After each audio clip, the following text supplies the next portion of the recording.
রানী ভিক্টোরিয়ার কপালে ভারতবর্ষের এই একটা জিনিস কোনোদিন জুটল না।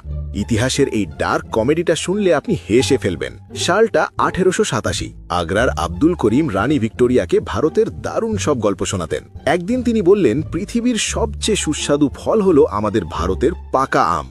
নাম শুনেই রানীর তো জিভে জল। তিনি জেদ ধরলেন, যে করেই হোক তার জন্য এই আম আনতেই হবে। কিন্তু তখন তো আর আজকের মতো ফ্লাইট ছিল না। ভারত থেকে জাহাজে লন্ডনে পৌঁছাতে সময় লাগতো টানা 1.5 মাস। রানীর আদেশে স্পেশাল বাক্সে সেরা আমের চালান পাঠানো হলো। 6 সপ্তাহ পর রাজপ্রাসাদে সেই আম পৌঁছালে মখমলের কাপড়ে মুড়ে জাঁকজমক করে রানীর সামনে আনা হলো। কিন্তু বাক্স খুলতেই গোটা দরবারে এক বিশ্রী পচা গন্ধ। 1.5 মাসের গরমে আর সমুদ্রের হাওয়ায় আম পুরোপুরি পচে গলে জল। যে রানীর কথায় অর্ধেক পৃথিবী কাঁপত, তিনি জীবনে একটা তাজা আমের স্বাদই পেলেন না। যেই আম রানী ভিক্টোরিয়ার কপালে জোটেনি, আমরা বাঙালিরা রোজ বুক ফুলিয়ে সেই আম খাই। বাংলার হিমসাগর, ল্যাংড়া নাকি ফজলি,